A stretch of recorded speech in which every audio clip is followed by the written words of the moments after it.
Good evening, everyone. In this present case, Saurav Das versus Union of India, the petitioner approached the apex court through a writ petition by evoking Article 32 of Indian Constitution.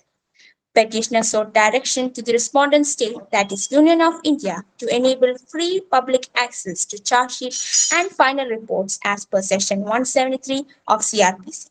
Section 173 of CRPC states about report of police officer on completion of investigation. As soon as it is completed, the same shall be forwarded to the magistrate who is empowered to take cognizance of the offence. Petitioner's counsel, Sri Prashant Bhushan, also quoted Apex Court decision on Youth Bar Association of India versus Union of India, in which Apex Court directed to publish copies of FIR on police website and website of government. And the petitioner's lawyer further contended that the Honorable Court's decision to make police to publish the copies of FIR on their website has indeed brought transparency in the work of the criminal justice system. And this kind of disclosure of charge sheet applies more strongly than FIR, as FIR are only allegations while charge sheet are filed after an investigation. Petitioner counsel relied on Section 173, Clause 4, 173, Clause 5, and 207 of CRPC to concrete his argument. As per Section 173, Clause 4, the magistrate shall make order for the discharge of bond if it appears that the accused was released on bond, and Section 173, Clause 5 says about all documents other than those sent to magistrate during investigation and the statement recorded under Section 161 of CRPC. Section 207 states about the supply of police report and other documents to the accused. The learned counsel vehemently submitted that once a charge sheet is filed in the court, it becomes a public document. Here, he used Section 74, that is public document, and Section 76, that is certified copies of public document of Evidence Act 1872, along with Section 4, Clause 2, that is obligation of public authority of Right to Information Act 2005.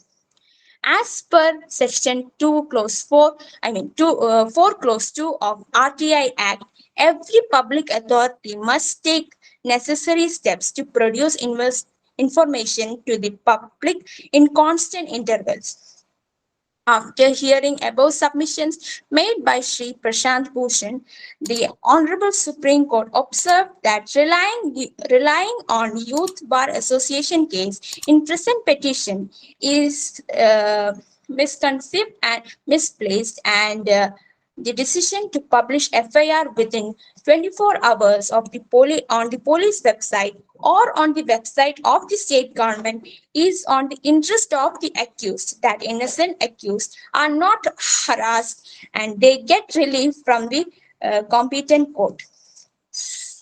Court further observed that seeking charge sheet in public domain under Section 173 of CRPC shall be contrary to the scheme of CRPC, and as per CRPC Section 2 Clause 7, the only duty cast upon the investigation officer is to supply to the accused the copies of police report and other documents. Therefore, combined reading of both these provisions give the conclusion that investigation agency is only required to furnish the copies of report and relevant documents to the accused alone. Hence, if Supreme Court allows to put charge sheet and other documents in the public domain with the contrary to the scheme of CRPC and also violate the right of the accused. Court further observed that Section 74 is only applicable to the public document, and the petitioner heavily relied on Section 76 and 74 of Indian Evidence Act, and they rely on Section 4 Clause 2 of RTI Act is completely misconceived and misplaced. By observing all these, Apex Court dismissed the petition. Thank you. Present case, which is Saurav Das versus Union of India, in which the uh, counsel for the petitioner argued for making public all the materials, which is such as that of copy of the charge sheet along with the necessary documents to be brought within the framework of public document as per Section 74 of the Evidence Act and issue the copy uh, to the public domain. And the reliance was placed on one of the famous judgments, which was the Youth Bar Association of India versus Union of India, which is a writ petition criminal 68 of 2016, in which the Supreme Court had ordered for the copy of FIRs to be uploaded in the website, except for certain other offences, which is relating to the sexual offences or insurgencies or terrorism, POXO cases, etc. So, in the present case, while analyzing each aspect, it is observed just for a time being, we are just shifting the focus to Youth Bar Association versus Union of India. Because, as stated by respected members before, both these cases see the issue in two different focal points. In Youth Bar Association versus Union of India, it states that when criminal law is set in motion and the liberty of an individual is at stake, he should have the information so that he can take necessary steps to protect his liberty. Accused is entitled to get copy of FIR at an early stage than as prescribed under section 207 of CRPC. So, the court ordered that within 24 hours of registration, the accused or any persons connected with the same can download the FIR and file appropriate application before the court for immediate redress. So, the main aspect here is for enabling the accused or the person in trouble for the speedy grievance redressal, uh, which was the main contention of the court in Youth Bar Association versus Union of India. But when it comes to Saurav Das, it's more of like a public, yes, it is a public interest litigation. So it's more of like a, not within the scope of grievance actually, but for transparency, for enabling transparency into the criminal justice administration system. The documents relating to all these things are asked with. So, for time being, we shift another case, that is Justice K.S. Puttaswamy, retired versus Union of India, petition civil number 494 of 2012, under which was rendered by Justice S.A. Bobde in para 62 of the judgment under informational privacy heading. It is stated that the right of an individual to exercise control over his personal data and to be able to control his or her own life would also encompass his right to control his existence on the internet. Needless to say that this would not be an absolute right. In 64th paragraph, it also states that impact of the digital age results in information on the internet being permanent. Humans forget, but internet does not forget and does not let the humans forget.